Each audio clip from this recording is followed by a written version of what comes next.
സ്റ്റോറിനകത്ത് പോവാ. അർജുൻ ടെൻഷനായി അച്ഛനോടും അമ്മയോട് പറഞ്ഞു. അച്ഛനമ്മയോ എന്താടാ? അമ്മ പറഞ്ഞു, എടാ കൊറിയങ്കള അതെങ്ങനെ സാരല്ല അച്ഛൻ പറഞ്ഞു. അങ്ങനെ ആ കുട്ടീൻ്റെ അച്ഛനും സംസാരിച്ചു. അങ്ങനെ അർജുനക്ക് ആ കുട്ടിക്ക് മാരേജായി. അർജുനക്ക് കൺഫ്യൂസായി, എന്താ എൻ്റെ ലൈഫിൽ നടക്കുന്നു ഒന്നും അറിയില്ലായിരുന്നു. അതെ, ആ കുട്ടിക്കും മാരേജായി.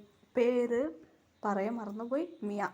അത് മിയ അർജുനോട് അർജുനക്ക് മിയാനെ ഒരുപാട് ഇഷ്ടപ്പെട്ടു പോയി. രണ്ടുപേരും ഹാപ്പി ചെയ്തു. അങ്ങനെ ഇപ്പോൾ കുറച്ച് വർഷം കഴിഞ്ഞ് അർജുൻ തലക്കൈ വെച്ചിരിക്കുക. ആ എന്താണ് നീ ചെയ്തു വെച്ച് യുൻജുൻ ഡാഡാ? എന്താ യുൻജുൻ ചെയ്തു വെച്ചിട്ടുണ്ട്? അതെ, കുട്ടീൻ്റെ മകൻ്റെ പേരാണ് യുൻജുൻ. എന്താടാ ചെയ്തു? ഡാഡാ ഈ ദിയ ഒന്നും ചെയ്തിട്ടില്ല. അതെ, ഫസ്റ്റ്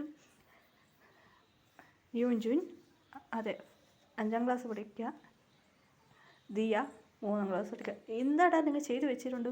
ഡാഡാ ഞാൻ ഒന്നും ചെയ്തിട്ടില്ല ഡാഡാ, ഇവനാ ചെയ്തത്. അങ്ങനെ അതെ എന്ത് സംഭവിച്ചു പറഞ്ഞ ക്ലാസ്സിൽ ദിയേനെ പിടിച്ചു ഉച്ചക്കൻ തല്ലിയായിരുന്നു. അതുകൊണ്ട് യുൻജുനക്ക് ദേഷ്യം വന്ന് എൻ്റെ അനിയത്തി മേലെ കൈവെക്കും ശരിയാക്കിയ. അങ്ങനെ രണ്ടുപേരും ചേർന്ന് മണ്ണിൽ പറന്ന് തല്ലി ചെയ്തു. അങ്ങനെ മേലായിരുന്നു. നിൻ്റെ മമ്മിക്ക് അറിഞ്ഞ് എന്ത് സംഭവിക്കും? അങ്ങനെ വന്നു. ഒന്നുമില്ല ബേബി, എന്താ ഇവിടെ നടക്കുന്നത്? അതെ, ഇപ്പോൾ അർജുൻ വൈഫ് ഇപ്പോൾ കയ്യിലൊരു കുട്ടിയുണ്ട്. അതെ, ബോയ് ബേബിയാണ്. ഇപ്പോൾ കുട്ടിയാണ്. എന്താ പറ്റി? യുൻജുന് കേട്ടു. അതെ മാം. എന്താ ബേബി? ബേബിയാ? അതെ, ബോയ് ബേബിയാണ്. ജാക്ക് എന്നെ പേര്. എന്ത് പറ്റി? ജാക്ക് ബേബി എന്ത് ചെയ്യും? അതിനകത്ത് ഫോൺ അർജുനക്ക് കോൾ വന്നു. എന്താ? ശരി അമ്മ ശരി ഓക്കെ. മിയ എന്ത് പറ്റി അർജുൻ? മിയ എനിക്ക് അർജൻറ്റായി ഇന്ത്യക്ക് പോയി പറ്റൂ, അർജുൻ പറഞ്ഞു. ഇത് കേട്ട് മിയക്ക് ഷോക്ക്. അതെ, എന്ത് പറ്റി? അതില്ല മിയ, അത് എൻ്റെ ആൻറ്റീൻ്റെ മോക്ക് മാരേജാണ്. ആൻറ്റീൻ്റെ മോക്ക് മാരേജാ? നമുക്ക് പോവാം. ശരി. അങ്ങനെ ഇന്ത്യക്ക് എത്തി. അതെ, ആൻറ്റീൻ്റെ മോക്ക് ഭയങ്കര അർജുൻ്റെ പിറകിൽ നടന്നു വരുന്ന ഗേളാണ്. അത് സ്കൂൾ പഠിക്കായിരുന്നു. ഇപ്പം ആ പെണ്ണിക്ക് മാരേജാണ്. അർജുനക്ക് മാരേജായി. അത് കേട്ടോ കൂട്ടിക്ക് കുറച്ച് ടെൻഷനായിരുന്നു. കുറച്ച് വലിയ സംസാരിക്കാം. മിയക്ക് ടെൻഷനായിരുന്നു. അർജുൻ പറയാം, പറഞ്ഞേക്ക്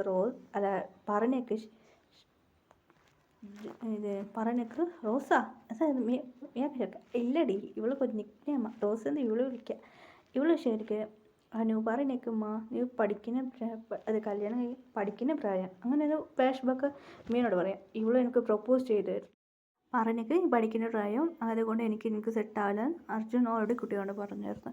അത് പഠിക്കാം. അനു പറയാം, ഓൾറെഡി ഞാൻ പ്രപ്പോസ് ചെയ്ത് എന്നെ റിജക്റ്റ് ചെയ്തതാണ്, എങ്ങനെയാണ് നിങ്ങളെ ഇഷ്ടപ്പെട്ടതെന്ന് പറഞ്ഞ കുട്ടി കുസു പറഞ്ഞ് അവിടെ നിന്ന് പോയി. അർജുൻ പറയാം, ഞാനൊരു കാര്യം പറയുന്നുണ്ടോ, എനിക്ക് പറഞ്ഞിട്ടില്ല മിയ, എനിക്കെന്നെ കണ്ടപ്പോഴേ ഇഷ്ടപ്പെട്ടു കേട്ടോ. എന്തായാലും നീ ആരെന്ന് അറിഞ്ഞ ബോസിൻ്റെ മകളെ അറിഞ്ഞുകൊണ്ടാണ് ഞാൻ കുറച്ച് തയങ്ങിയത്. അതുകൊണ്ട് ഓൾറെഡി അർജുൻ പറഞ്ഞായിരുന്നു. പിന്നെ പ്രപ്പോസ് ചെയ്ത് അവർ എൻ്റെ ലൈഫ് സ്റ്റാർട്ട് ചെയ്തായിരുന്നു.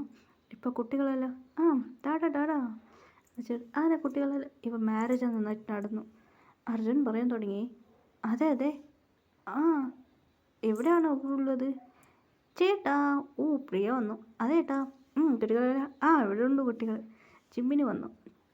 അർജുൻ ജിമ്മിന് കോളെ കണ്ട് ചിരിക്കാൻ. എന്താ പറ്റി? അതെ, ജിമ്മിനെ കാണാം ഹാപ്പി എൻഡിങ്. അർജുൻ എന്തിനാ ചിരിക്കുന്നേ? ജിമ്മിന് എന്താണ് എൻ്റെ വീട്ടിലേക്ക് പറ്റി? ഒന്നുമില്ലടാ, ഈ കുട്ടി ഇവൻ എൻ്റെ വീട്ടിലേക്ക് ജിമ്മിൻ്റെ വീട്ടിലെ എല്ലാ കുട്ടികളെ കൂടി ജിമ്മിൻ്റെ കുട്ടികളെല്ലാം വീട്ടിലെ മഞ്ഞൾ തേച്ചായിരുന്നു. കല്യാണത്തെ വീട്ടിൽ മഞ്ഞളുണ്ടായിരുന്നു. അതുകൊണ്ട് കുട്ടികൾ കണ്ടുപിടിച്ച് കിട്ടു. Happy ending story. Bye see U.